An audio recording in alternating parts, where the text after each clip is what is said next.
When the world goes mad, this is the only place that goes sane.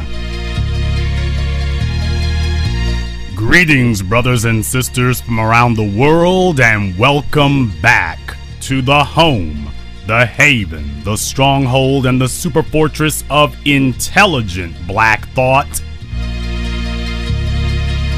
This is the BlackChannel.net radio. I am your host, your brother, your humble servant, the Black Authority.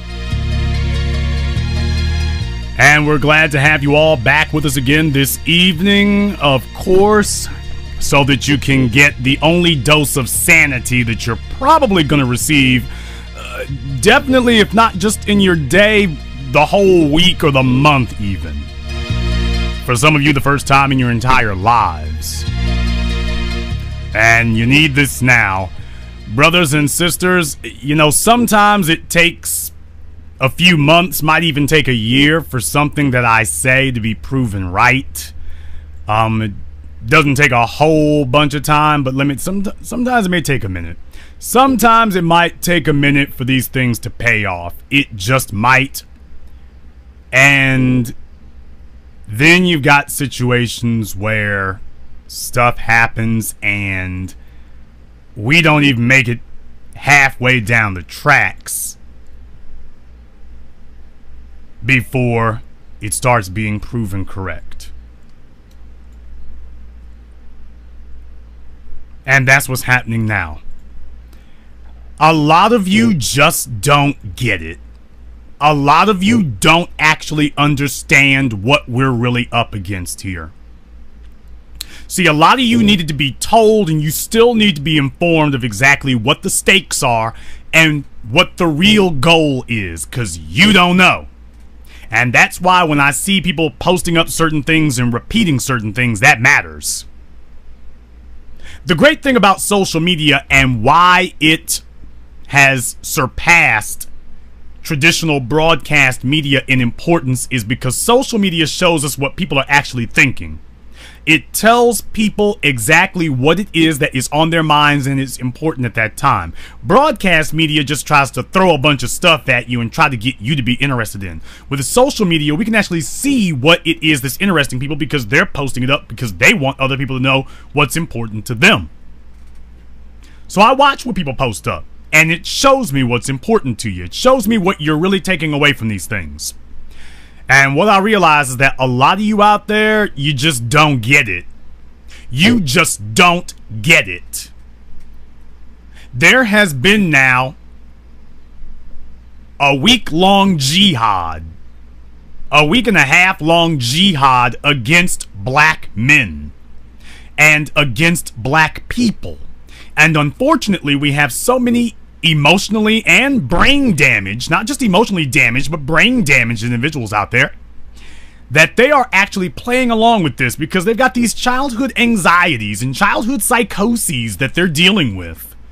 And they are seeing this as their opportunity to inflict all of these emotional pains that they've been carrying around with them for decades onto the rest of the world. They hate their fathers for whatever reason.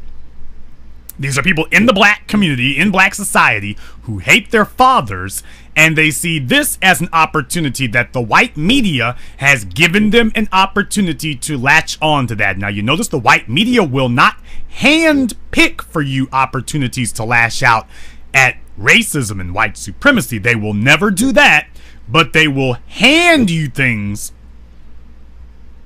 to go after other black people with. Now, of course, we all understand that these are just the most shameless, disgusting, and repugnant attempts at changing the national conversation. The national conversation right now is about white supremacy and the violence of white supremacy against black people, and specifically black men. We got another story just came in last night from Savannah, Georgia. Unarmed black male handcuffed, shot dead by police. Handcuffed, still wasn't good enough, had to be shot dead. They claim that after he was handcuffed, they put handcuffs on him behind his back And then they changed it to in front of him from the story I was reading. And then somehow he gets his hands on a weapon when he is in the car. Now, this is such a preposterous, outrageous story, but that just shows you how used they are to getting away with this crap. That they just say anything, no matter how improbable, and they're accustomed to it gets taken care of at the local level. Nobody ever pays attention. A few niggas gonna holler about it, but that's just gonna be it. And then we carry on.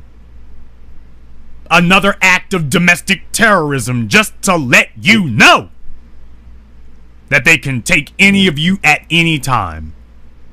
You see, Eric Adelson and the fascists at Yahoo and the mainstream media, they want to take attention away from this. They don't want us talking about that.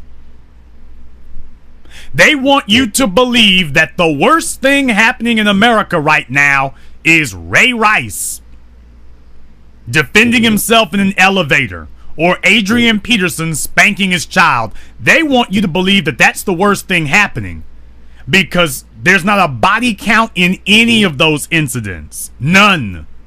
The best that they can do is bring up a domestic violence situation. You've got white officers out here murdering black men in the double digits this year, just in the cases that have caught media attention. And yet the media wants to deflect attention away from that. And the way that they deflect attention is that even though they cannot control what we post on social media, they want to control what they echo in the national media. And with Ferguson, as far as they are concerned, they made a major mistake with Ferguson. Major mistake. Because they did not investigate the case thoroughly enough before they started reporting on it, because they figured that we'll report on it now, but don't worry, we'll figure out a way to twist this and spin this, and we'll make it the black male's fault before it's over. We'll go to our usual playbook. You know the playbook. Show him with his pants sagging. Get a few Facebook photos. Hey, can we pull that juvenile record? Let's talk about a criminal record here. Let's talk about that. They pulled the old playbook, but this time it didn't work. This time the playbook didn't work. And they have gone livid. They've gone nuts about it now. Damn it, this is the only bullet in the gun that we got, pardon the metaphor. But it always works. How could it go wrong? We've been doing this to these Negroes now for 200 years. How could it go wrong? Well, this time it backfired. It didn't work. It didn't work this time.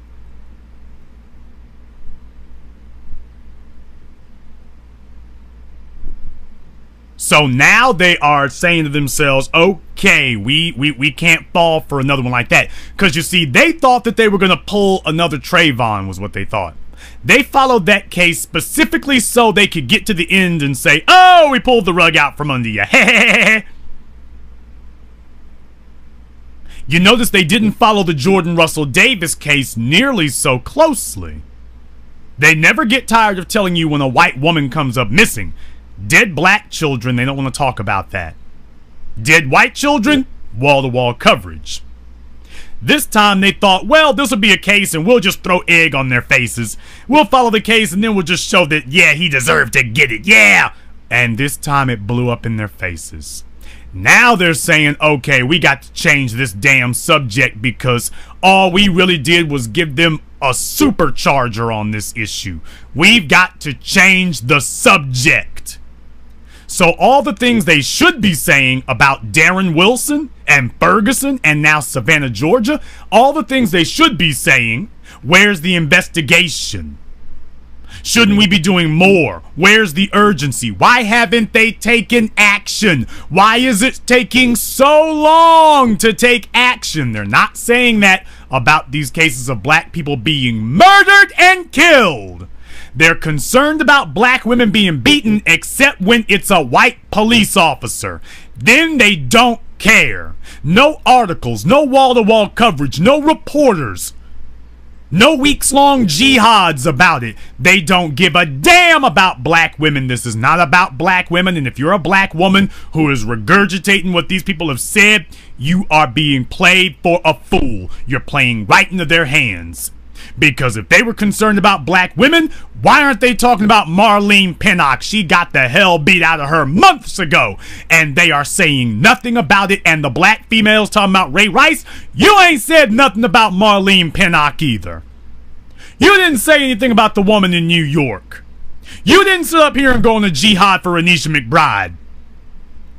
Very interesting why you were quiet about them, but all of a sudden the white media picks up a story against black men and you're right there with them. Yes, a boss. Yes, a boss. I'm here, boss. Yes, a boss. I'm right here, boss. All right, Negress, you trip these Negro males up now. They're getting too strong down there in Ferguson. This is becoming a national contagion at this point. It's catching on. You get out there and you intercept that. You understand, Negresses? Yes, boss. I'm going right now. Who you want us to go after, boss? We're going after black males, but make it look like we're talking about Ray Rice. But you can get all your daddy issues off your chest, too. Thank you, boss. I hate my daddy, too. Coming back to my boss. And what you fools... what you useful idiots do not realize is that this is not about black men. This is about black people.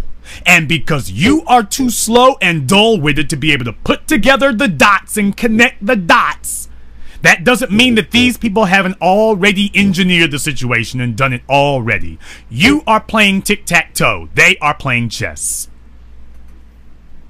They have connected the dots and you haven't.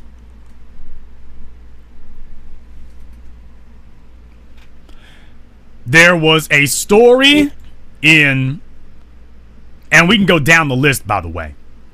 Now, you all thought that this was just about black men and the NFL. Or, if you're a really hateful person out there, or somebody with some severe daddy hatred issues, you were hoping this was just about black males. Well, guess what? In the last 24 hours, 48 hours, they have now made it clear that they are taking this story and using it the way we said it would be used, the way I told you it would be used from day one.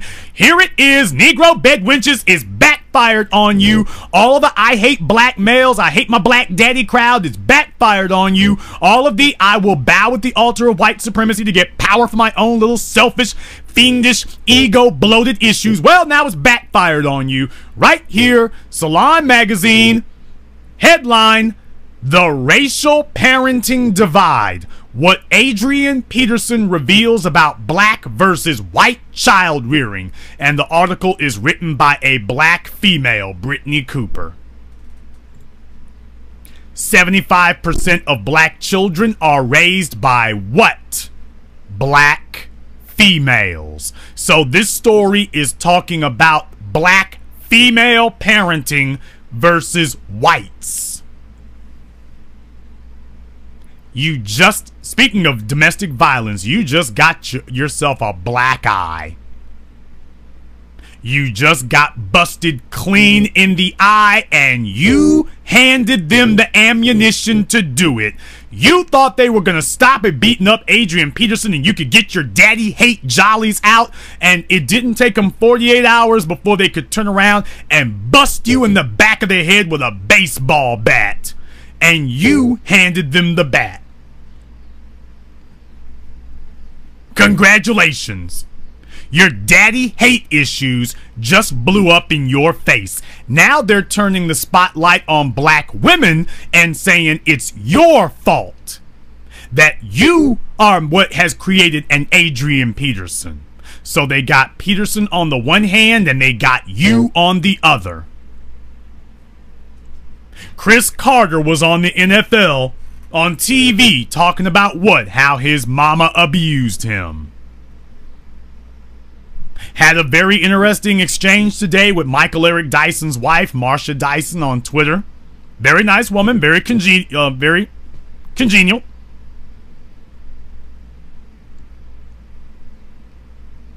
Michael Eric Dyson, as you all know, he wrote a story here in the New York Times. I posted it on my Facebook that he wrote an article for the New York Times talking about child abuse.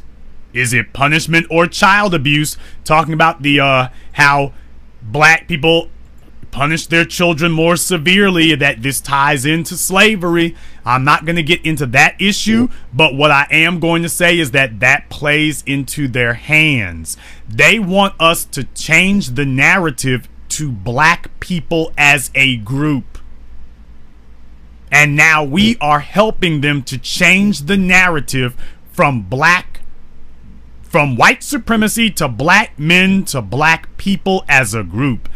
That didn't take very long, did it? Now you've changed it into an indictment of all black people. That didn't take any time at all, did it? By the way, if you go to that page where Michael Eric Dyson did his story, you'll notice that over on the right-hand side of the page, if you go there, you'll notice that there's also a story there, related in opinion op-ed by Charles Blow on spanking and abuse. That's right. Same page, Michael Eric Dyson is the main story. Over there on the side, this is related story, Charles Blow, talking about black people spanking versus child abuse. Do you see how many stories I just went through here just that quickly? From Chris Carter to Salon to the New York Times, 4 different instances here. You still don't think that this is part of a network, part of an echo chamber, part of a campaign. They are wanting to change the face. The national discussion was about violence. It was about white supremacy and violence against black people. And congratulations, you have helped them to change the conversation from white violence against blacks to black people being violent. That's what we've done now. That's what you did. Because you could not contain your daddy hate issues, and you did not understand that this was part of their strategy, and you are supposed to respond to a strategy with a strategy. That is what you are supposed to do. You are supposed to respond to an attack strategy with an attack strategy of your own. And we didn't do that. We've got people who are up here actually handing our adversaries more ammunition. They are taking up the work of our adversaries for them. They don't have to sit here and do the work anymore. We will now do it for them. We will now see to the work,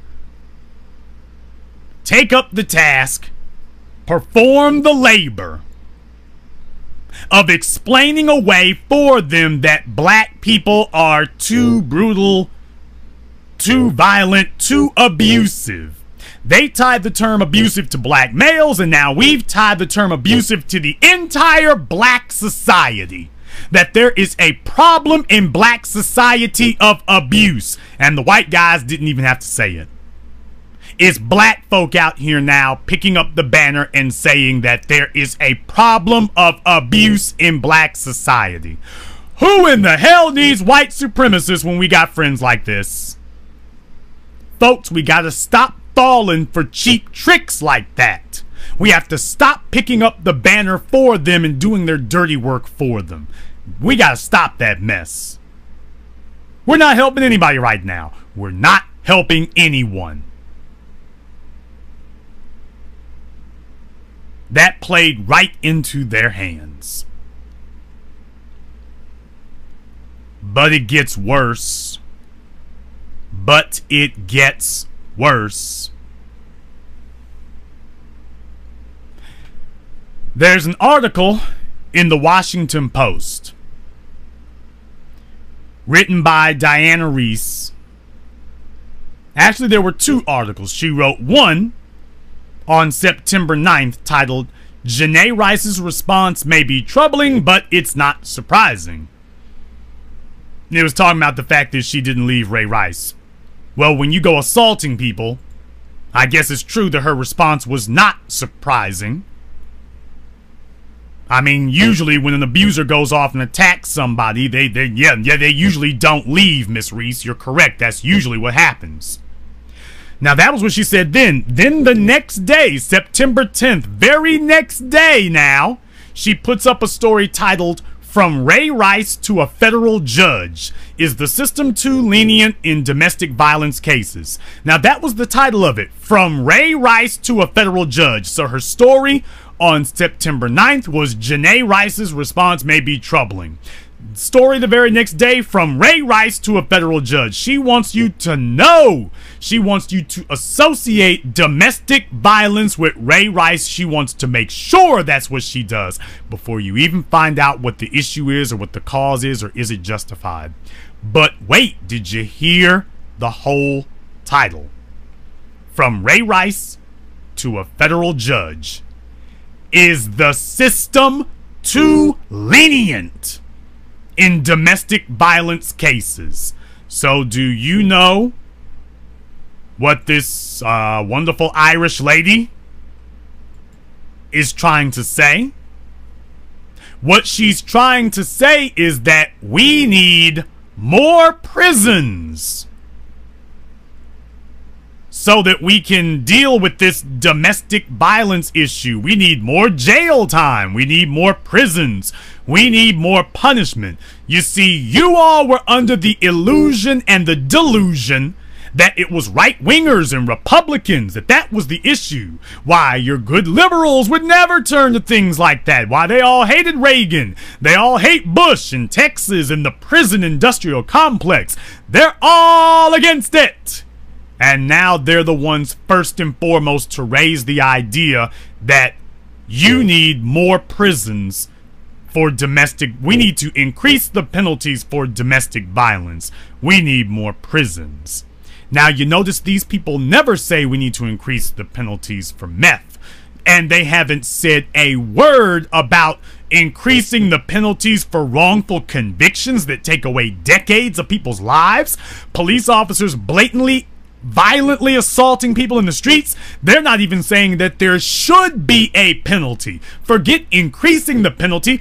This woman has never said a word that there even should be a penalty. And in case you're wondering, oh, she did do a story about Michael Brown. Michael Brown's mother inspires controversial artwork by Mary Engelbright.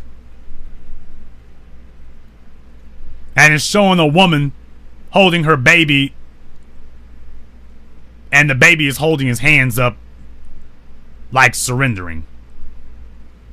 Nothing in there about should we increase the penalties for violent police. Never even using the term violent police. Killer cops. Murdering lawmen. They never say anything about murdering police officers. Homicidal cops. They never talk about this issue. No stories. No repeat issues. They just talk about your dead black ass and keep moving. Nothing to see here, folks. Okay, we mentioned you. Bye. Keep it moving. They will give you a platform and a podium with which to attack other black people. They will never provide you with a platform with which to attack white supremacy. Never. What is more important? Dead bodies? Or what they're talking about? We are talking about dead bodies. We're talking about people being dead, murdered, and they want to change the subject. In several of these cases, we're talking about instances where people are talking about their finger got cut. Oh, domestic violence. I got pushed to the side while I was trying to block the front door. Domestic violence. They snatched the phone from me. Domestic violence. This cop has shot a black male 6 times, twice in the head. They won't even refer to it as violent. Did you all notice they did not even call what Darren Wilson did violence?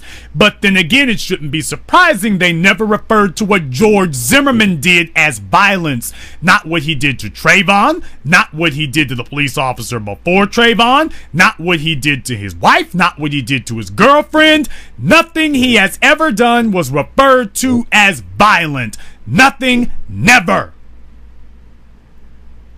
Never referred to as violence. Never.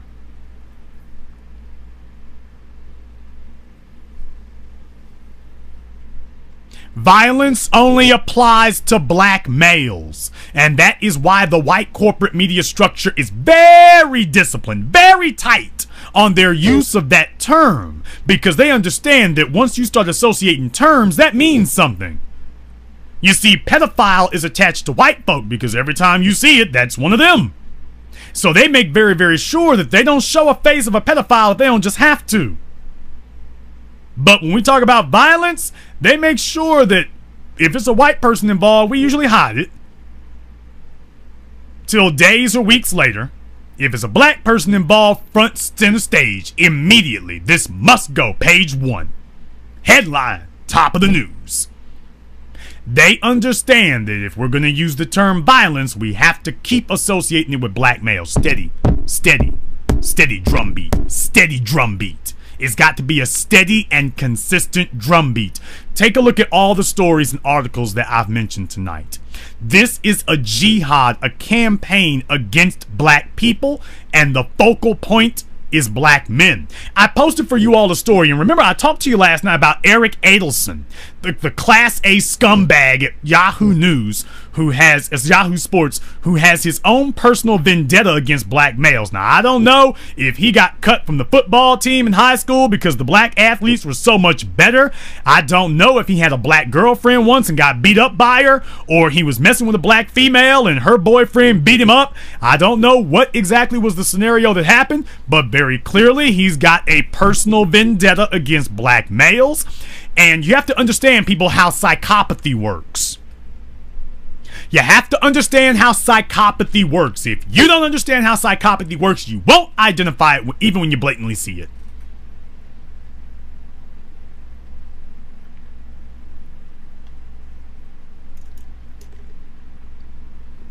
The way psychopathy works is that a person will try to lie. Oh, they'll try to mask what it is that they really feel. They're going to try to mask what it is that's really driving what they're saying. You're paying all this attention to black males, Eric Adelson. So much more happening out there in the world of sports, but you're sitting up here making a daily campaign about talking about black males every day. What is your real problem? Nobody concentrates on black men this much, sir. You've never done it before now, and black men have been doing some great things before now. You didn't talk about Kobe like this. You didn't talk about LeBron like this. You didn't talk about Bernard Hopkins like this, Floyd Mayweather. You didn't care about any of them this much. Something like this happens and you start coming up with your own stories. Printing up your own garbage now. Making up your own reasons to write something. Not even that. There have been no new events about Adrian Peterson. There's no reason to talk about him because there have been no new events. There have been no new events about Ray Rice. There is no reason for anybody to mention his name right now because there have been no new events connected with that situation. Nothing. So if you see them mentioning Ray Rice, read the story and then ask yourself, now, did they tell me about any new events connected to him, or are they just name dropping? Because they want to keep reminding you, we got to keep up the drum beat. Keep it up. Keep it up. Keep it up. Steady drum beat. Keep it up. Gotta keep it steady so that it doesn't fade out of people's minds. But Darren Wilson gunned down a black child. Forget that. We ain't worried about that. Drumbeat, black male violence, black male violence. We changing the subject.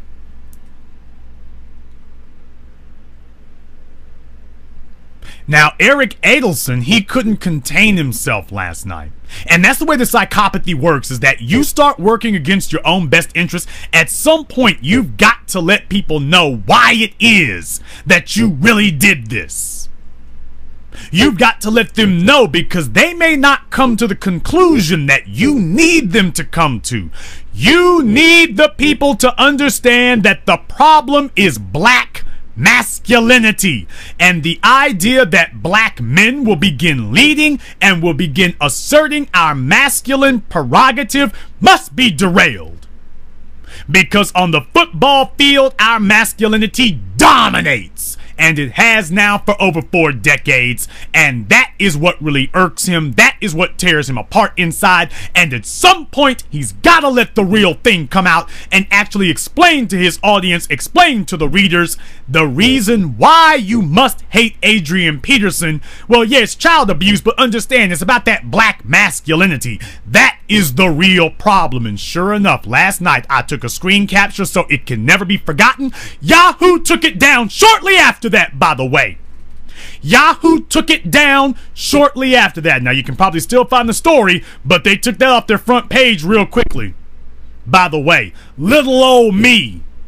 I'm not a major figure. Little old me. I'm just one guy. I'm just one guy.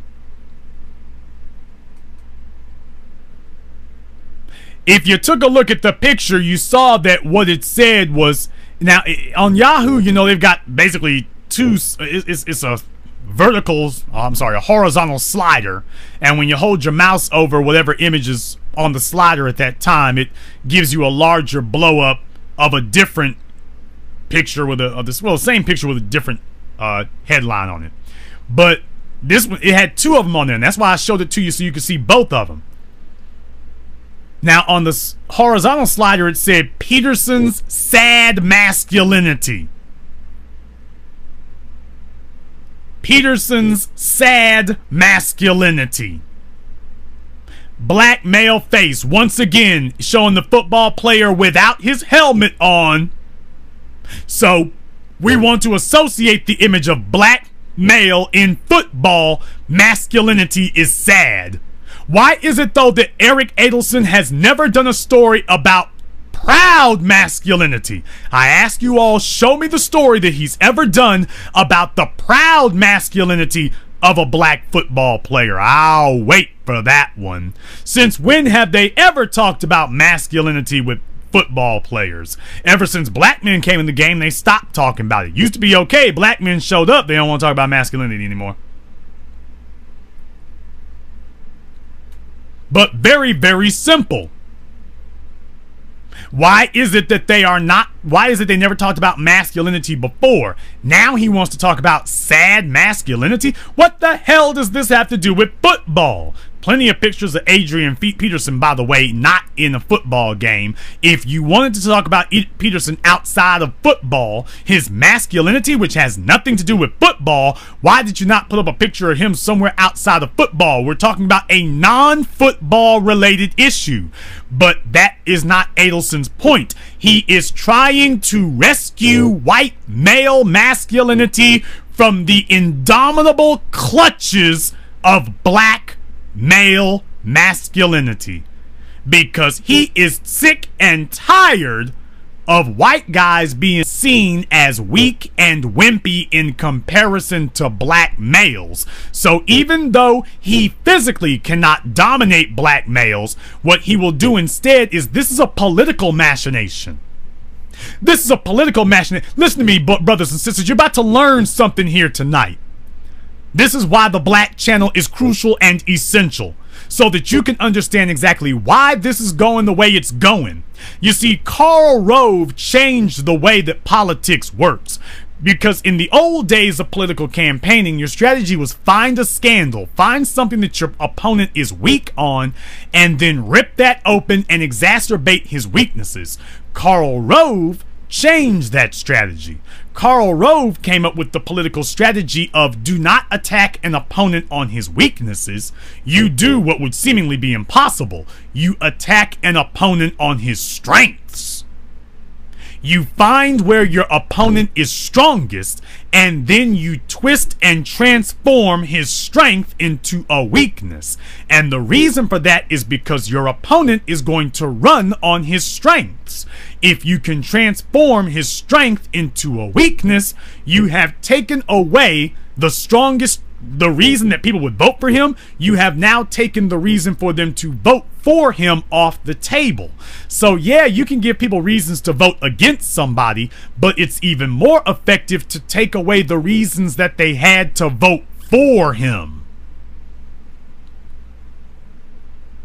And that is what Eric Adelson, ESPN, Comcast Sports, Yahoo, and the rest of them are trying to do to black male's image now. They are trying to take away people's reasons for supporting us as the epitome and the quintessential example of manhood and masculinity. That if they can disqualify us as the epitome of masculinity, then by default they win. And it's back to that Spartans crap again. You see, they didn't actually beat us on the gridiron. They assassinated our character. So we'll still be putting up superior numbers, and we'll still be running rings around them, but you're going to have folk out there trying to tell you that Peyton Manning is the most macho, masculine guy on the field. Remember they tried that crap with Brett Favre too, by the way. Remember that? Do you all remember that Brett Favre, banged up as he was, old as he was, can you believe they were trying to say that he was the toughest guy on the field? Do you all remember that? Do you remember when they were saying that about Brett Favre, that he was the toughest guy in the game? Simply because he was the oldest. Do you remember them saying that? Yeah, my football people out there remember that. By the way, why were they doing that? Did anybody really think he was? Yeah, he's been out here the longest, but does that qualify automatically as toughest guy in the game? And all of y'all in the chat room are saying, yeah, because you heard it too. Brothers and sisters, this isn't new. This is part of an ongoing campaign because black men became the image. Emmitt Smith became the image. Walter Payton became the image. Orenthal James O.J. Simpson became the image. Jim Brown became the image. Black men became the image. And this has been about taking the mantle of masculinity back.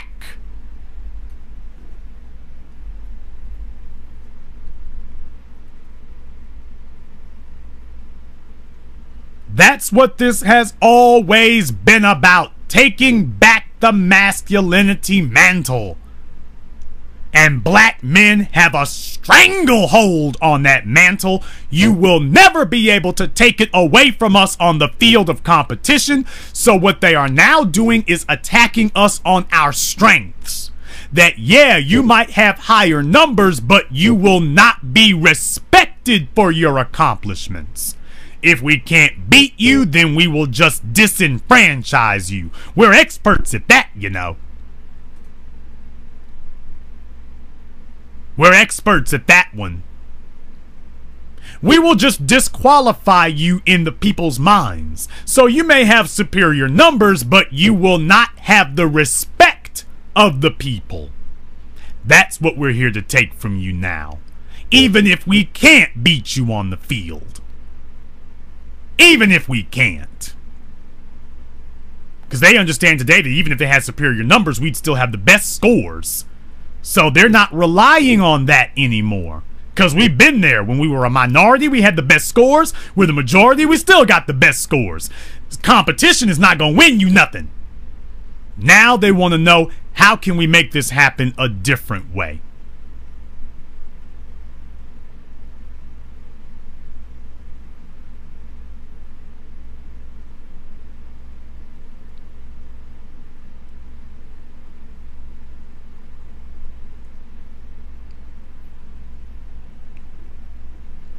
They are trying to devalue black men. They are trying to take black male and turn it into a negative without ever saying the words black male. That's the diabolical part about it. They want to destroy the image of black males and destroy the value of being a black male, and they never actually say that this is about black males. But look what he did. Peterson's sad masculinity, but it goes on because on the larger headline title it says Adrian Peterson's warped view of manhood.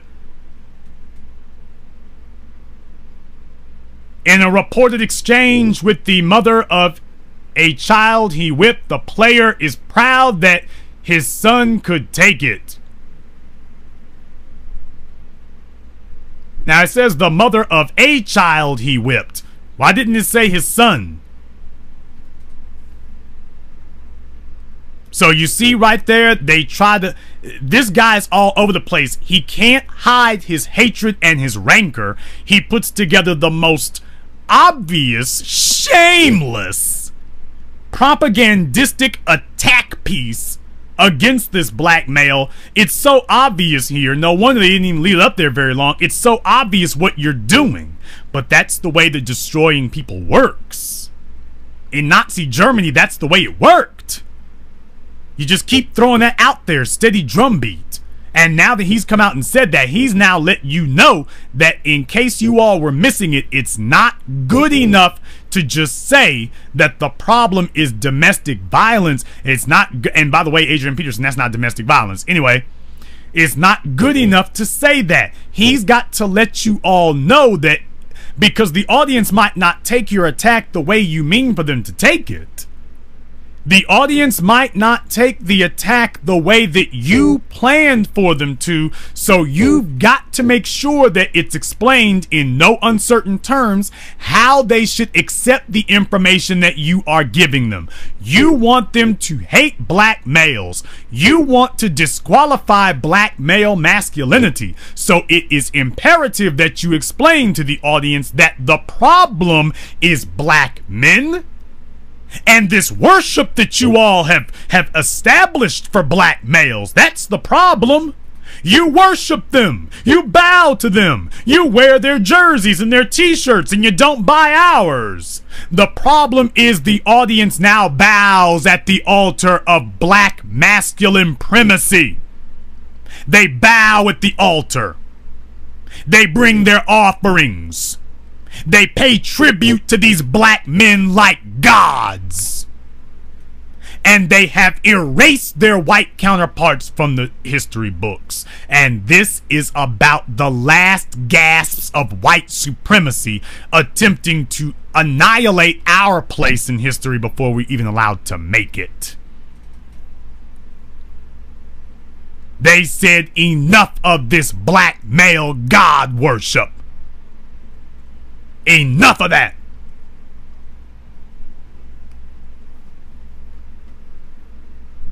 Enough of it. Take a look at him. He's black. He's big and he's black. He was raised in a ghetto.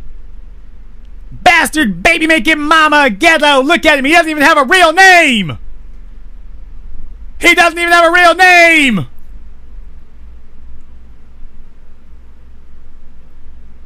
And of course, it doesn't help that black football players, even though numerically it's untrue, even with the number that have got it, you got black males who do not come from money, funny names, whole damn 9 yards, and white women bowing at their feet. And not a bunch of ugly ragged out females either. Cheerleaders, models, whole 9 yards.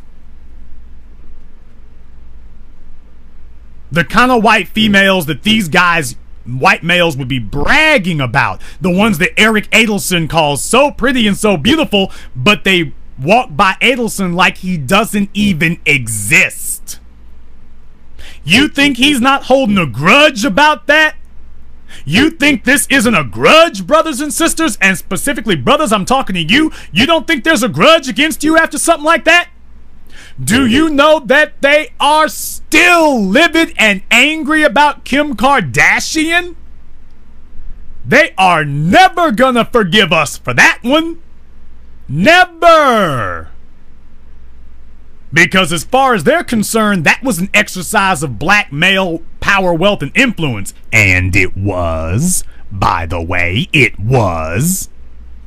Kendra Wilkinson, they ain't happy about that. They're not happy about Kendra Wilkinson. Playboy playmate. White men throwing money left, right, and center. She was supposed to be locked up and locked down. That was supposed to be untouchable. Brothers and sisters, you don't remember the damn attitude of the slave codes. There was a reason that they said we must go to war to keep these niggas in chains. And what they said was that if all we're gonna do is build an American empire and then the niggers are gonna take it over, then what was the purpose and the use of building this empire if the only thing that was gonna happen was our slaves were gonna take it over from us? What was the damn point?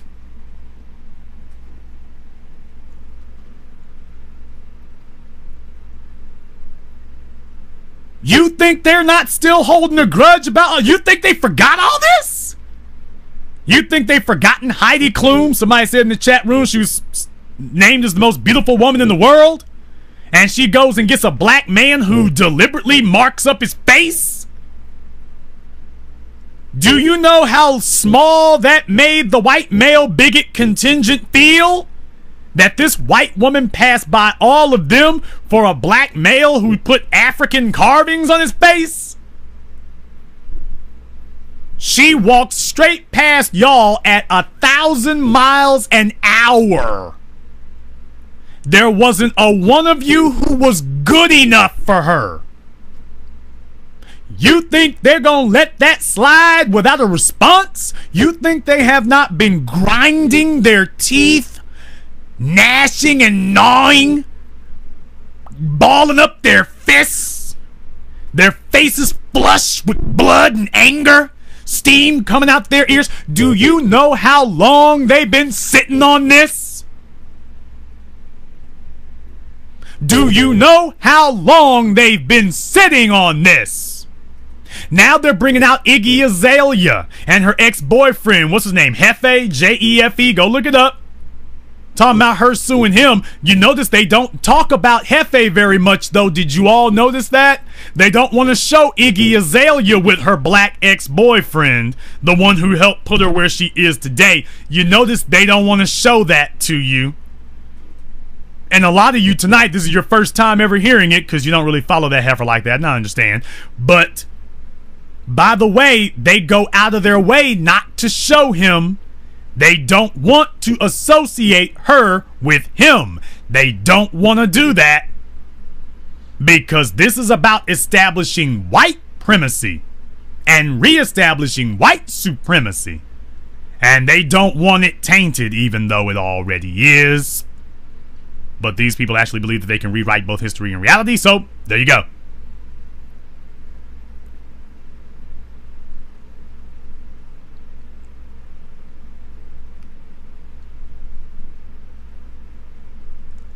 No, brothers and sisters from around the world, they don't want you to see those things. They are angry and livid.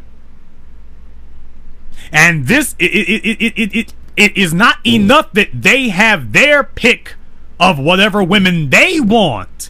That is supposed to be strictly a white male prerogative.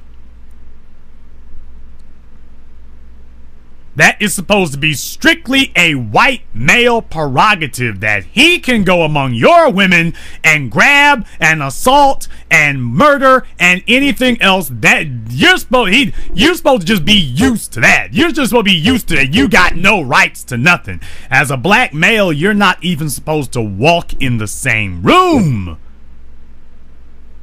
You're not even supposed to attempt to walk in the same room with something that he's laid claim to, much less dominate. Brothers, they've been waiting years now, decades. You thought this was just popping up over a weekend. Brothers, they've had this up the pipeline for decades now. Decades. Tiger Woods, they knew that he was running around on his wife. They knew that for over a year before the incident where she beat up the damn Cadillac. They knew about it for years. Years. But they sat on it. Just like with Ray Rice, they had known about that for months. They didn't say anything. Now they're talking about Adrian Peterson and talking about yeah, they're talking about Jackson Johnson in the UFC. I forget his name off the top of my head. I want to say Andre Johnson in the UFC.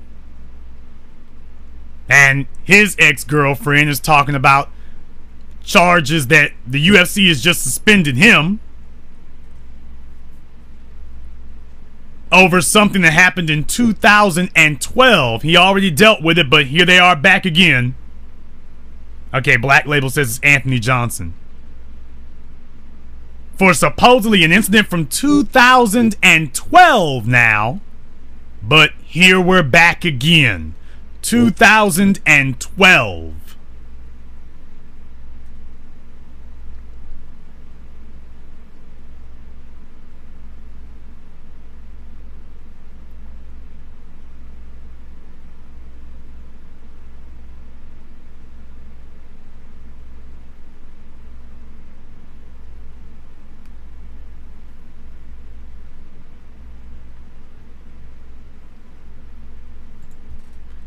Do you understand what in the world is going on here? Do you understand that this is not something here that we as black people should be overlooking? This is part of an ongoing effort. This is part of a non-stop campaign to piece by piece dismantle, disrupt, and destroy the image of black men and thus black people.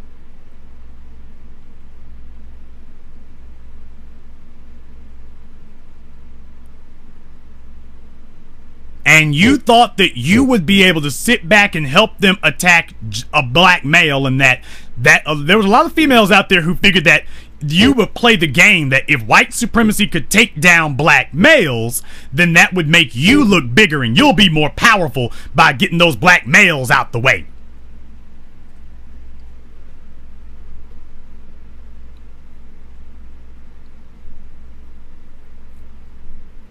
That's what you thought was going to happen.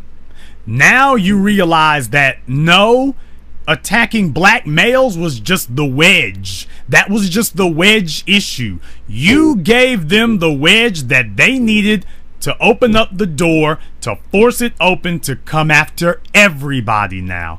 And now, just that quickly, just like that, they have shifted it, and now the conversation is turning to how black women abuse their children. How black women abuse their children over and over again. How black women are violent with their children. You helped them turn this into a 2-for-1. Brothers and sisters, it never stops. You can't figure that you're going to help them devour your foot, and that, okay, the wolf will only be happy with my foot. He'll stop with my foot if I hand it to him. But the problem is, after he finishes with your foot, now he wants your leg.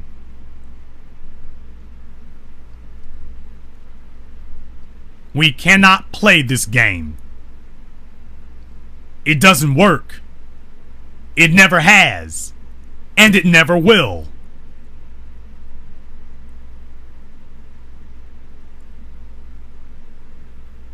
We cannot sit here and believe that we will empower white supremacy to go after one person. We will give them the power to go after one person because we want to get power for ourselves. Brothers and sisters, you can rise no higher than your people. You can rise no higher than your people.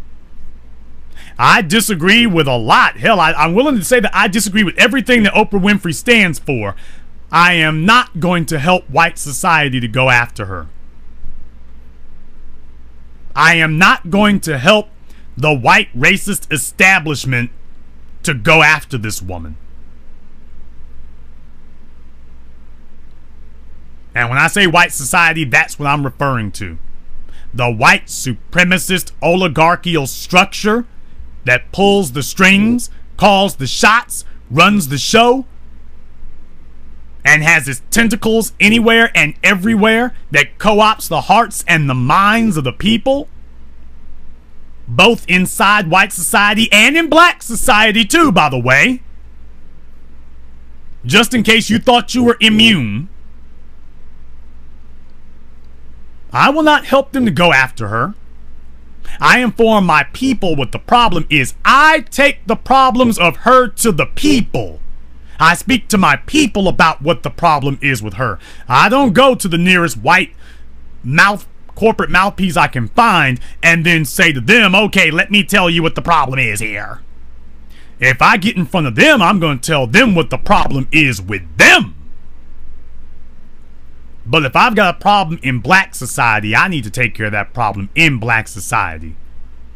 The white supremacist structure is never going to help me to resolve a problem in black society. Why? Because as long as black society has problems, it's easier for them to maintain power. So they are never going to help us to alleviate our problems because it is not in their best interests. Or at least they believe it's not. It actually is, but they believe it's not. They've grown accustomed to a type of dysfunctional power based on conflict, as opposed to based upon mutual benefit. But in any case, brothers and sisters, you cannot take down one part of black society and figure that you will be immune. We're all in the same boat together. That's like saying I'm going to only sink half the boat. You know how crazy you sound when you say that? I'm going to sink half the boat. Which half of the boat are you going to sink? The top half? No, the left half. But you can't do that. Why? Because then the right half will flood up with water. Yeah, but the black males are on the left half, and I'll be important because I'll be the only one with a boat if I sink their half. And that's what we got going on right now. Individuals who are saying that they will sink half of the black community. I'll sink half of it. And then the half that I'm on will be really important. Because I don't feel important. That Munchausen syndrome that I explained to you all last night. That we have a situation where black people are so starving for attention that they are now actually resorting to Munchausen tactics in order to get attention. That they're telling people I got beat up by my boyfriend so they can get attention from the national media.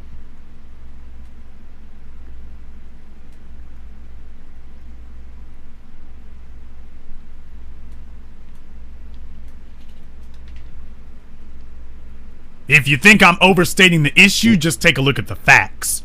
And then take a look at the aftermath.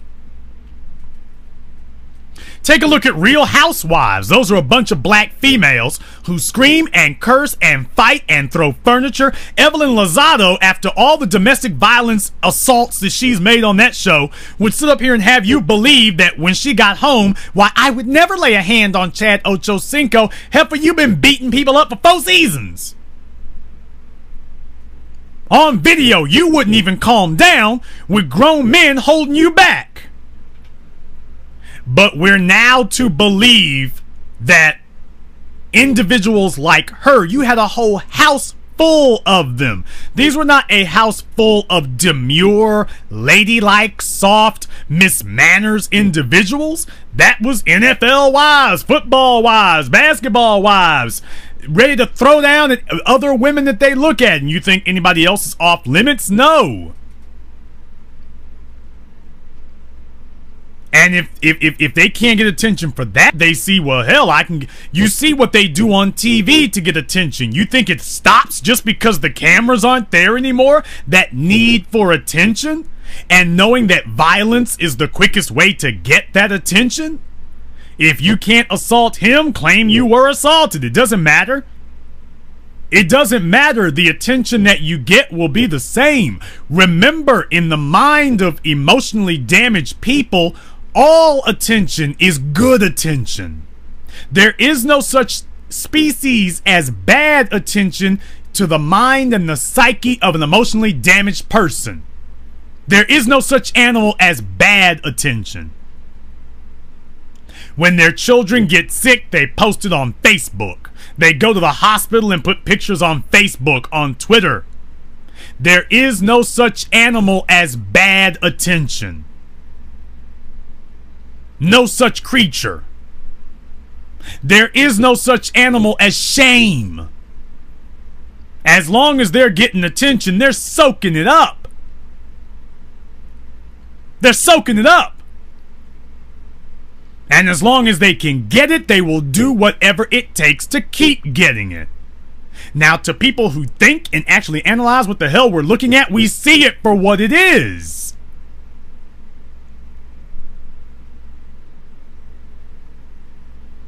Janae Rice is not back with Ray Rice because she feels threatened or she's suffering battered wife syndrome. She's back with Ray Rice because she was not abused. That's why she's still with him, because she was not abused. And there are many females out there who see domestic abuse the same way that gays do with gay marriage. What was that? Gays wanted gay marriage. What was the number one thing that gays said to try to get society on their side? That there's hate crimes being committed against gays. Take a look at all the violence against gays. We're not accepted in society at a basic level. We need extra protections. We need extra protections. And once you started talking about giving them extra protections, they said, see, we're a special class of citizen, so we need extra protections, and we also need extra rights. Now, give me that damn marriage certificate. You see how quickly you got put in that trick bag? You see how quickly you got put inside that trick bag? You just walked right into that one.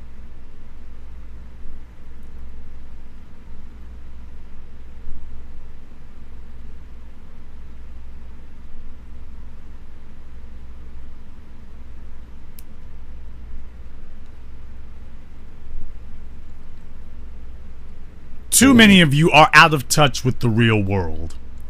You have allowed a video screen to become your life.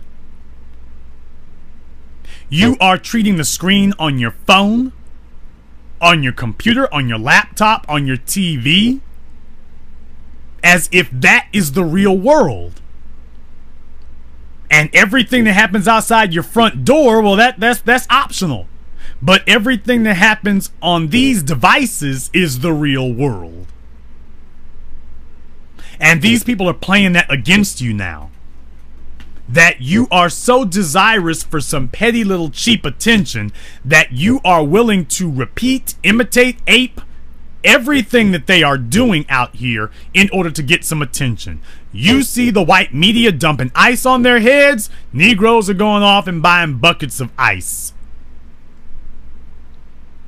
You see Miley Cyrus twerking, and you're treating it like it just got invented.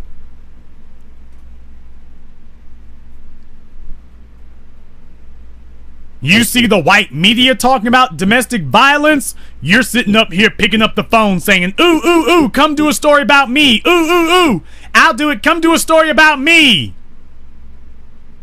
Real life is sitting right there in front of you at your house, and you're hoping that a news outlet will talk about your story so you can get some attention. This is what we've been reduced to. Take a look at what they've turned you into. This is what you've been reduced to now. Begging for attention and willing to lower yourself and denigrate the dignity of black people and black society in the process. You are willing to annihilate all our credibility so you can get a few extra minutes of attention. And it's not like these folk are going to be giving a damn about you. Janae Rice should have learned that.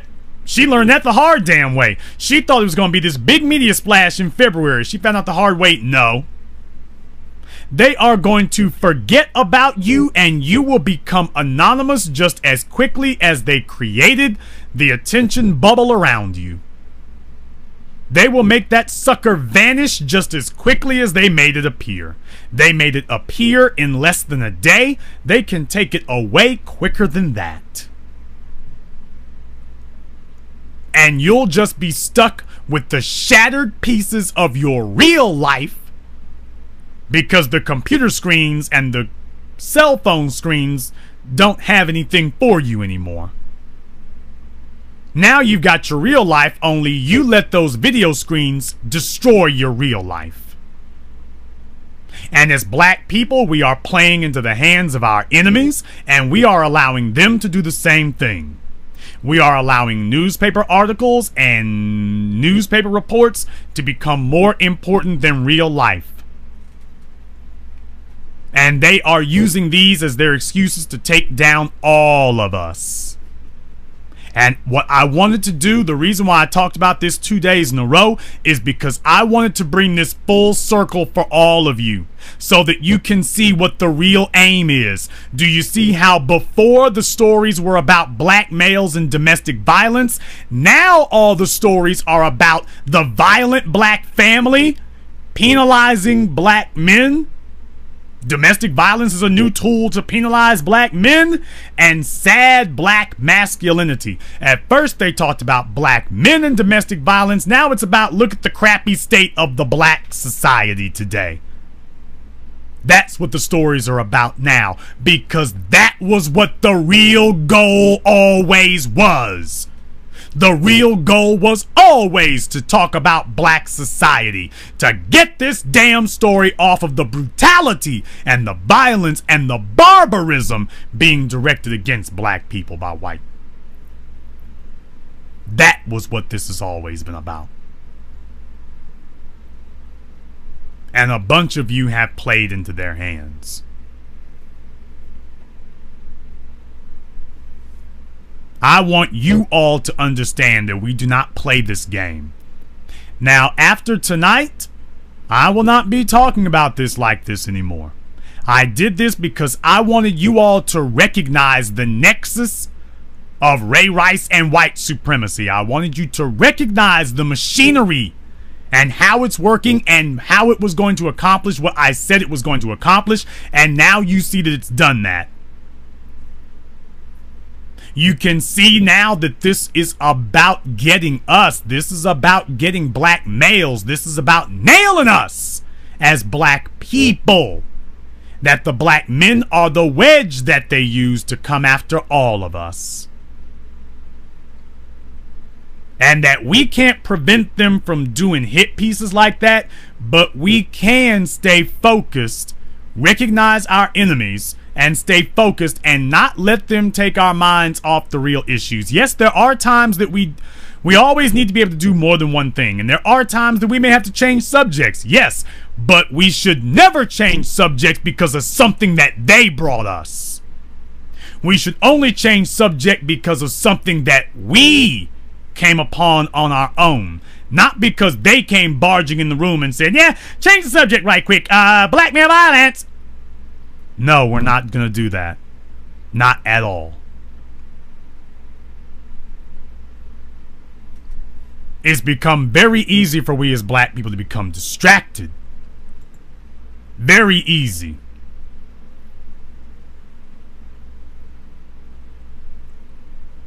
Very, very easy for us to become distracted as a people because we've all got our own separate little agendas. And that's where this really comes from here. Too many black people have their own separate little agenda.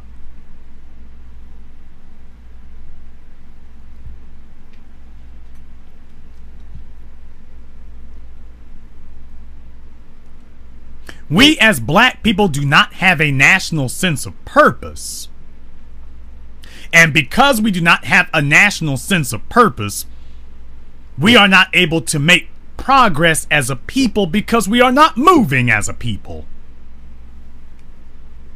Everybody's got their own little individual self-centered agenda. An agenda that always ends back at self, not an agenda that ends with my people.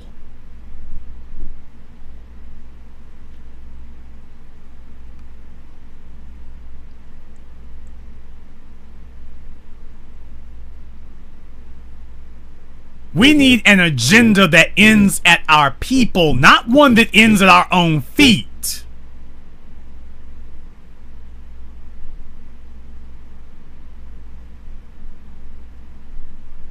And everybody's got their own ideas. I'm getting my tattoos. Well, you know, that makes you look stupid. You do you, me do me. The little barbarians banging their bones on the ground. I'm going to get pink and blue and orange polka dot hair. You make black people look silly. I don't give a damn about black folk. F the black community. You do you, me do me.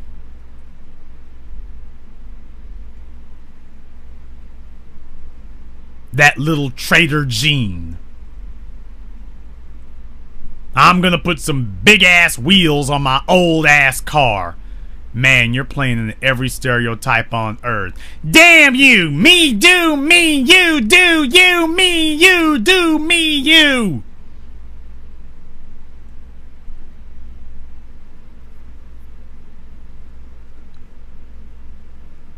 Latinos do not have individual agendas. They've got a national agenda for themselves as a people. They've got a national agenda is what they've got.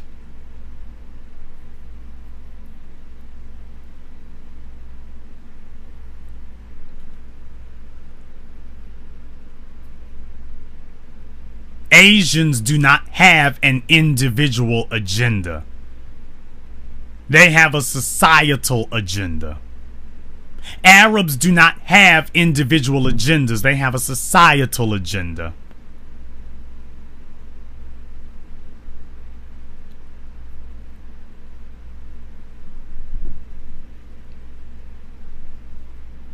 And as black people, the most poisonous thing that we have going right now is that the majority of black society is a bunch of special interest groups. Individuals who are acting as their own individual special interest group. They have their own special interest that has absolutely nothing to do with what is best or what most benefits black society as a whole. Their agenda has nothing to do with their people. Buying a pair of damn Air Jordans has nothing to do with black people. Getting your damn hair done in some goofy ass do has nothing to do with black people. Getting some baggy pants or some big wheels on a car doesn't have a damn thing to do with Africans in America or anywhere else. Going to a dance club and getting my drink on and turned up hasn't a damn thing to do with the agenda of black people. We've got our priorities misplaced, and I say that to be nice because the truth is we don't have any priorities. We don't actually have any. Your individual wants do not comprise an agenda. Your individual desires do not constitute an agenda. Just because you want something, what you want does not constitute an agenda.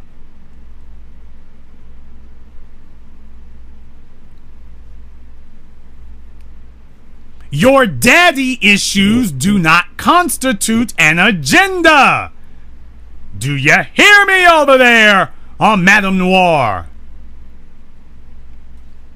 And all the other white supremacist mouthpieces pretending to be in black society. Your daddy hate issues do not constitute an agenda. We are supposed to be disciplined as a people. We are supposed to definitely be hyper vigilant when we see somebody outside of the black body politic coming to us, trying to tell us something should be important, especially when they are trying to make the face of demonization black. You will never see one Arab get together with the national media to help them demonize another Arab.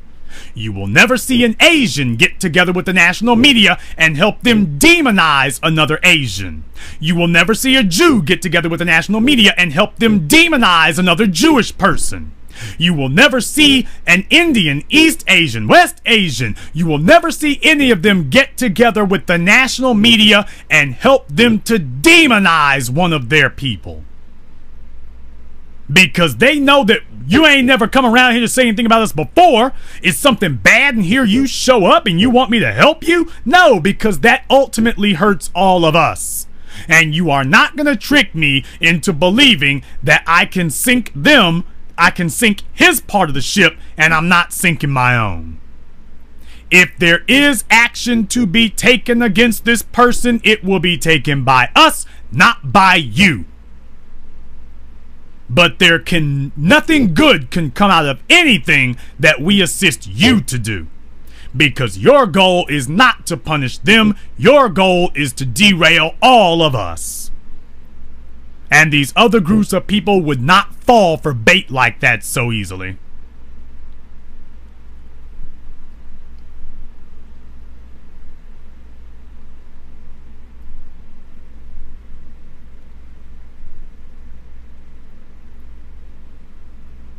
We have to see ourselves as a group and as a unit. And we have to understand that what we say matters. But then again, that statement that I just made, what you say matters, but that really only has weight with somebody who believes they have power. That only has weight with someone who believes they have power. Do you know why it makes you a traitor? If you've been parroting and carrying the water up for the national media and their hit stories against black people through black men, do you know why that's so heinous? It's because black men don't have any power. Not as a national force and a national group. What good does beating up on us do? What good does that do anybody? Tell me, what good does that do? Who are you helping? The only thing you're doing is making sure that the white supremacist powers stay intact. You're not helping anything else. Black men don't have any power. We're trying to gain some. And just as soon as we started exhibiting something that looked like power in Ferguson, here we go. But black men don't have power.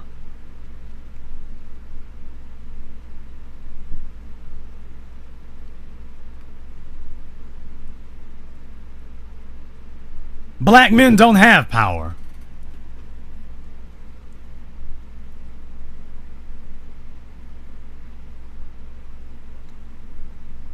Furthermore, black people don't have power.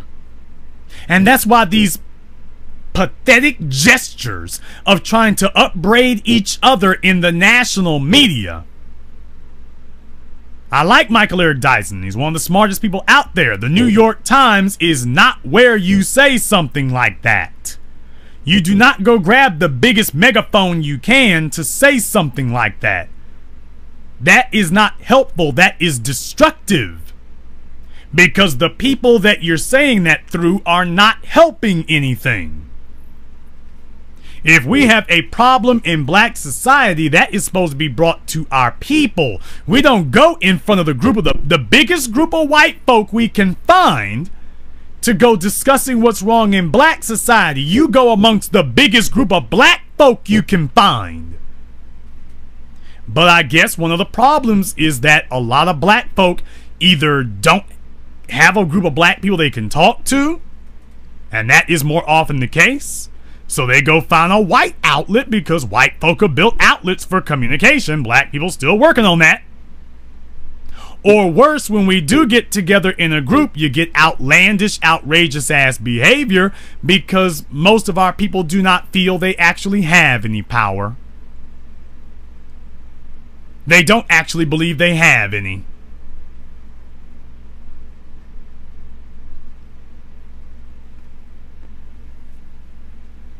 So if I tell them that we should get together in a group and talk, do you know how many times I've had black females sit here on my broadcast and tell me that they do not upbraid and they do not chastise or correct other black women on bad behavior because they're like, they won't listen to me. So what you're saying is that you don't believe that your voice will have any power or any effect. No wonder you don't subscribe to the idea of talking to other black people about black issues, because you do not actually believe that your voice actually matters. So when I say things like that to talk to our people, you say, what the hell are you talking about? That's not going to matter. That's not going to mean anything. What the hell do you mean? I'm not going to talk about that. I'm not going to talk about nothing, man. That's not going to do us any good. It's not going to do us any good, man. I can't talk to these people. You can't talk to these people, but you will knock yourself in the head to talk about these other people. Now that you will do. That you will do. You'll do that. We will go through white media outlets. We'll go to white people. We'll stand on white forums.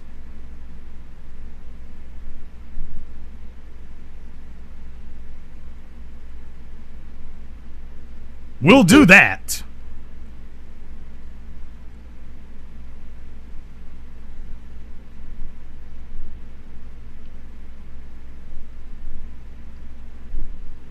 But what we are not willing to do is go amongst our people.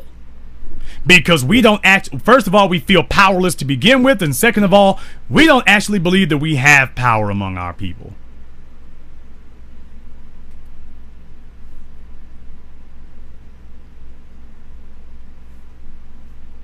And so we're making all of these pathetic gestures that are only helping the people who don't like us and are here to invalidate and nullify everybody. You thought that you were bringing them here to nullify black males, and now you woke up this morning and realized that they've nullified everybody. They have now demonized all of black society. So now we are not talking about the broken system of white supremacy. We're now talking about the broken dysfunctions of black society. I wanted you all to understand what you're looking at. I wanted you to understand what you're seeing. I've brought you the proof of it now. I'll be posting the rest of them. I posted one of the links on Twitter. I'll be posting a couple of these other ones on Twitter also. And it's on Facebook for those who want to see it as well. So that you can see that this is the direction that they're going in. So this proves another thing too. You thought that they were going to legalize weed in California and Colorado and Washington, and you thought everything would be great. My weed habit will be legal. The prison industrial complex will be on its knees because the drugs will be gone. And now you woke up in one day and realized, oh, no, we'll just lighten the load on the drug thing, but we'll make up for those numbers with domestic violence. And you see, for domestic violence, we can actually get you even better. Because we can actually just make that a felony right off the bat. Doesn't even matter what amount you do it. We can actually make domestic violence a felony right off the bat. And Diana Reese with the Washington Post is saying that, and by the way, the penalties, which are already stiff and unfair in a lot of cases because you can be accused of something that didn't even happen, now they're going to sit up here and drag it out to other things now. Oh, we want to make it even stiffer and tougher. Your so-called white liberals who are letting you know that when it's your black ass that they're going after, oh no, we can be like Reagan in a heartbeat. We can become Ronald Reagan in a heartbeat. That's what they're showing you. Just that quickly, they turned into Ronald Reagan.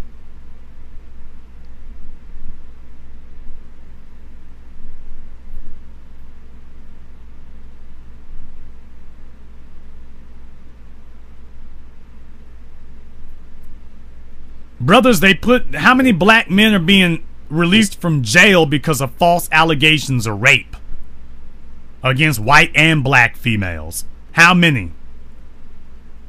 Is the system concerned if the allegations are true or not? How do you prove that you didn't rape somebody? How do you prove that? Explain to me, how exactly do you prove that you did not rape someone? If you had sexual contact with them, how do you prove that it was not assault? How do you prove that it was consensual? How do you prove it? How do you prove that it was consensual and she's just upset because it was a one-night stand? How do you prove that? Sounds like they're making it very easy to lock you up, and that's the point. When they talk about that street harassment thing, how do you prove that you did not make a sexual statement to someone? How do you prove that? How do you prove it? Or if you did make a statement, how do you prove that it was not a sexual gesture? What they're saying is that, well, we'll make it where if somebody accuses a black male of something, that we will say it's criminal, even if, you know, it really can't impact them. But if he's accused, we'll do that.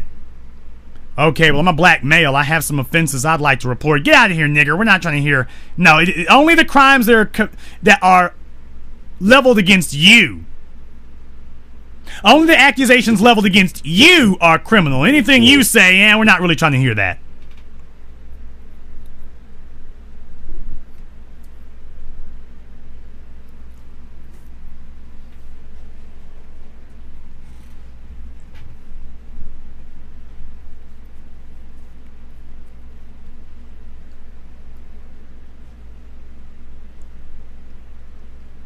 As black men, you need to understand that they are making it easy.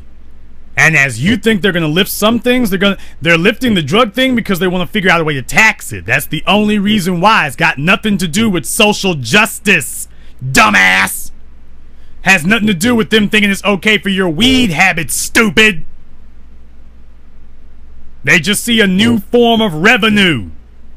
And here's the crazy thing about it, though. By the way, brothers, here's the crazy thing about it. And I want every damn body out there listening to hear this tonight.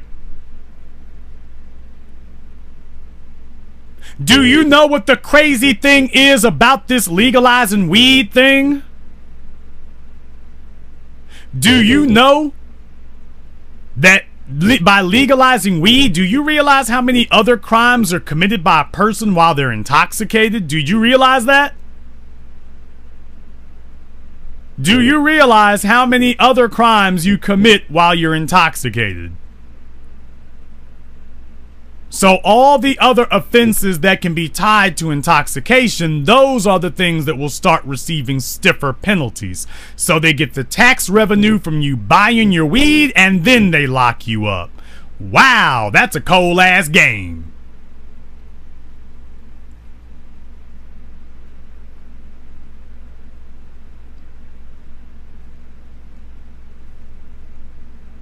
Now, dudes will sit up here and try to tell you that weed doesn't make you violent. Well, I guess for some of you it doesn't, but for others it does.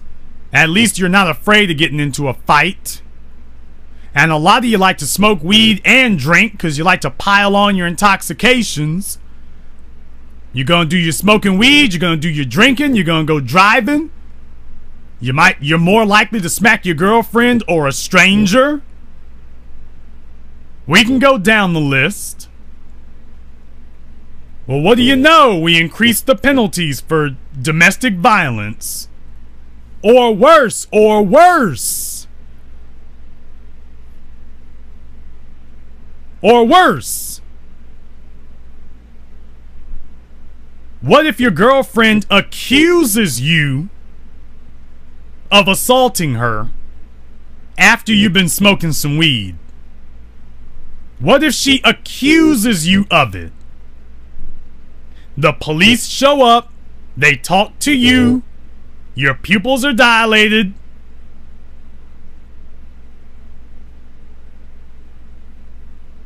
You smell like a fifth and a pound of weed. What's the problem, officer? Did you slap this woman? I don't know. Come with us. And when you sober up... Wait a minute, what did I say? No, I didn't slap her, no.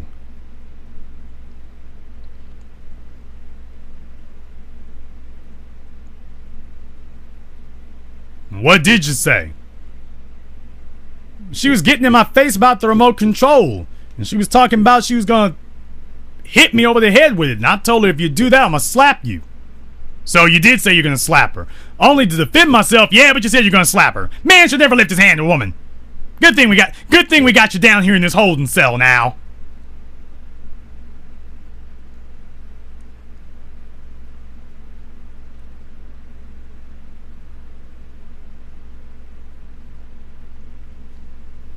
And you will be sitting in front of a judge trying to explain to him that you had been smoking weed and had a little bit to drink, but that you didn't hit your girlfriend. That's what you're going to be in the position of trying to prove. You will now be in the position of trying to prove that you were intoxicated, but you did not commit a crime. Now, you all know how often that black males are falsely accused of crimes by whites. The Innocence Project has become its own entity strictly by clearing black males of crimes they have been falsely accused of by whites. They have become a national and international phenomena simply on the strength of trying to clear 6% of the American population of the false allegations made against them by whites. And you mean to tell me that if we legalize weed, that will make it harder for those same people to accuse you of things? Imagine this: black male walking through parking lot, white female accuses him of trying to assault her because she doesn't want her boyfriend to know how she got those hickeys on her neck. So she accuses you of assaulting her in the parking lot. You're like, I don't know that heifer. The police, you smell like weed, son. You sure you're not intoxicated?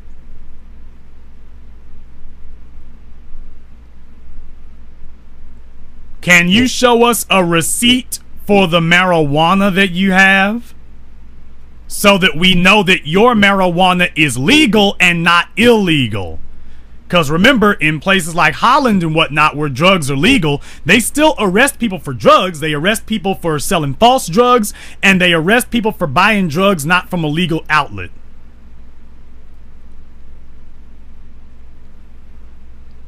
Now, in that scenario, brothers, please tell me, how do you clear yourself?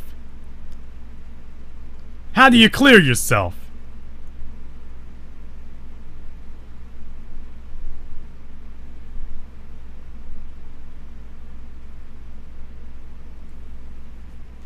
And now that you have opened up the door to allow them to say that the national face of domestic violence should be the black male,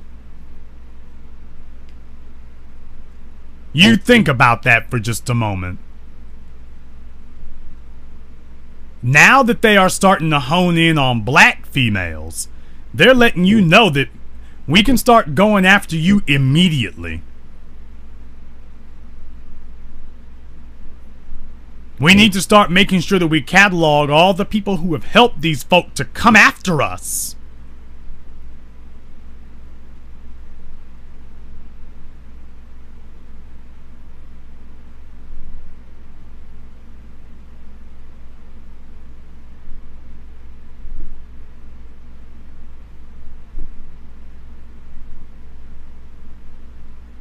We are enabling people to demonize black society as a group because we've got petty little grievances engendered through our childhood traumas that we've carried into adulthood with us. And instead of getting therapy and discarding it, which is what an adult should do, you have instead attempted to live out this fantasy that you can get even for your childhood.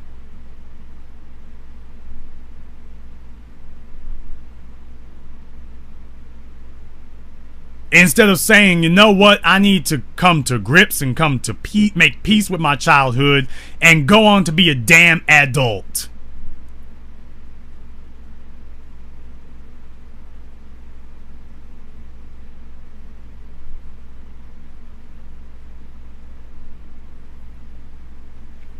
We become so reticent about it and so reluctant because we're thinking that by getting even with other black folk,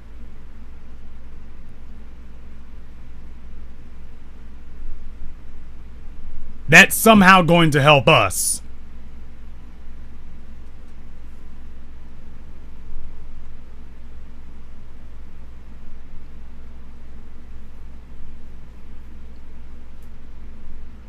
My goal is black empowerment. I don't have a self-centered goal. My goal does not revolve around me and come back to me. My goal is black empowerment. My strategy is power, wealth, and influence. So now you know the whole turnkey. The goal is black empowerment. The strategy is power, wealth, and influence. That doesn't have anything to do with me, and it doesn't come back to me. And too many of you have your own little personal emotional psychoses that you're dealing with, these neuroses that you're struggling with, and you are using the rest of black society and handing all of us over in order to give people who have no good intentions for us the opportunity to slaughter and shred everybody. And that is wrong.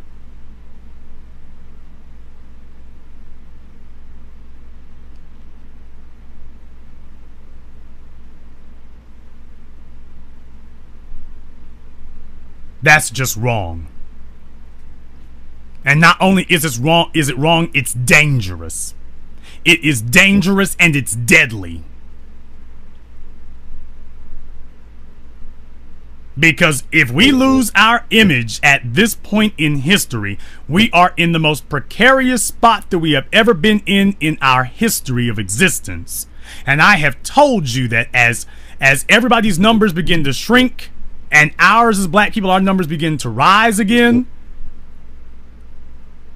they're going to start squadding up, which is what you're seeing happening now. They're squadding up, only they're squadding up against us.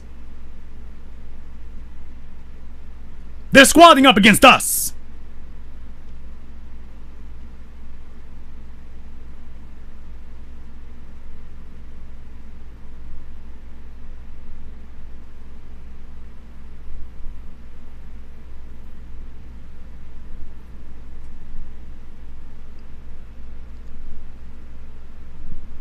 After tonight, I want everybody here to make it understood. I won't be revisiting this subject here again because I only wanted you to understand what this is all about. I want you to spread the message to as many people as you can that we are not to take our eye off the ball. The ball is white supremacy. The ball is domestic terrorism against black people. And there is no other subject that is going to take our attention, period. We understand that the remedy for it is power, wealth, and influence. But we're not taking our eye off the ball. And we are not going to allow them to try to divert us either. And right now, this is war. I don't care if they put the whole damn NFL out of business behind domestic violence. Oh, wait a minute, that ain't gonna happen. That's not going to happen. The NFL will be just fine. Nobody's gonna hurt the NFL. You can't. They're selling advertising during the Super Bowl for $3 million a damn whack. As I was explaining to Miss Dyson today, Procter & Gamble ain't going nowhere. Do you know how many companies would love to get Procter & Gamble out of the damn way so that they can advertise during the Super Bowl? It's not like that line all the way from here to Wisconsin is going to get any shorter. All Procter & Gamble dropping their advertising would only help other people. You've got 50,000 other advertisers behind you who would slit your throat to be in your place. Procter & Gamble ain't hurting nobody but themselves. And you know what? The NFL has the ability to punish Procter & Gamble, which is what I was trying to explain to Miss Dyson today. The NFL is the one in the position to punish. They are the ones with the power, the wealth, the product, which is the power, and the influence. Procter & Gamble, you a customer. You a customer. She was under a bit of a mistaken notion that Procter & Gamble was an owner. Procter & Gamble is a customer. Boycotts do not work against individuals or organizations who possess power, wealth, and influence. And Mrs. Dyson was articulating what black people usually articulate. The language of customers. The language of consumers. The language of boycotting, of trying to change somebody's behavior by you changing your consumer patterns.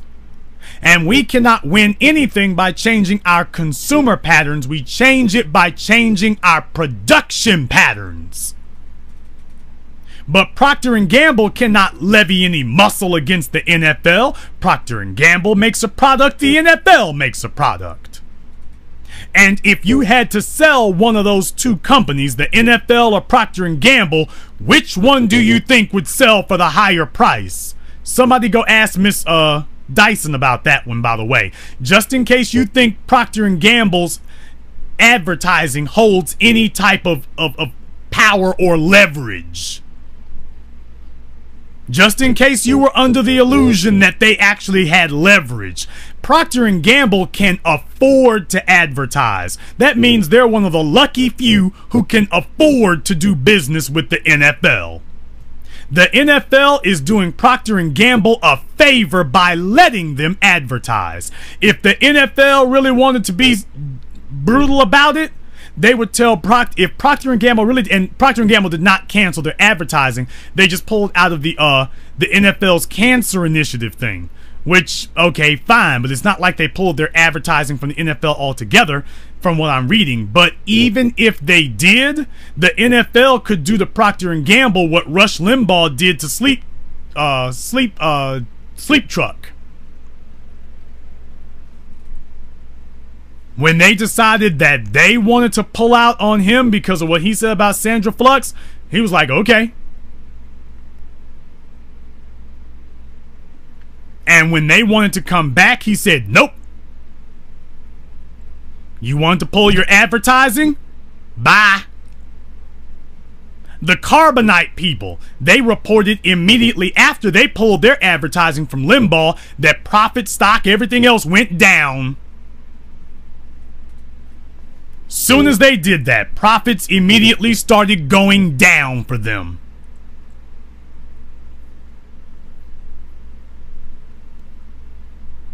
Immediately.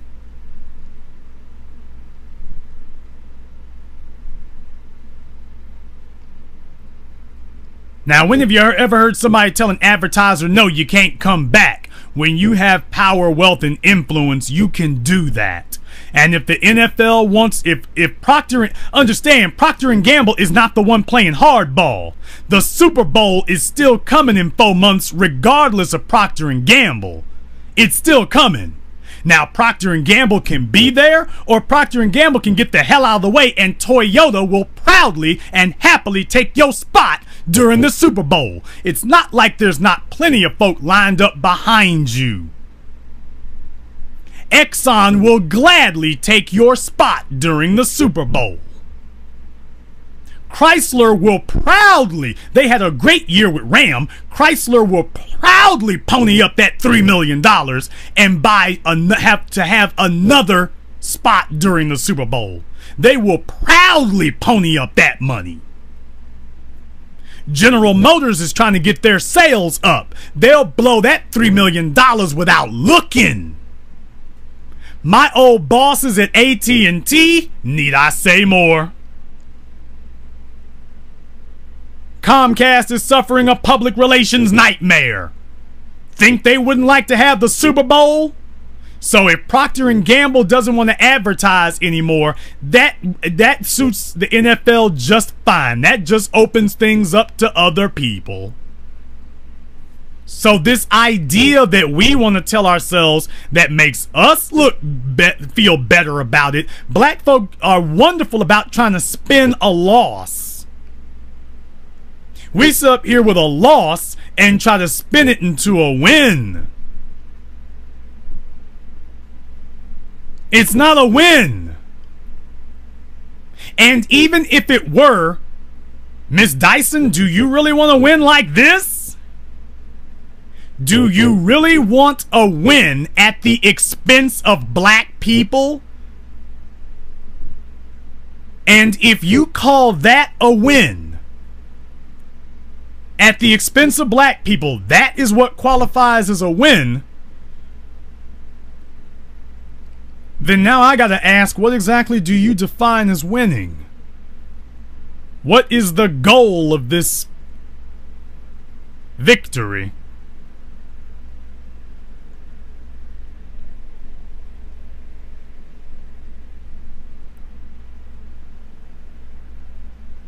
And this concludes tonight's broadcast of the BlackChannel.net radio. I am your host, your brother, your humble servant, the Black Authority. And until next time, brothers and sisters from around the world, remember, black is the future, and the future is uncompromising.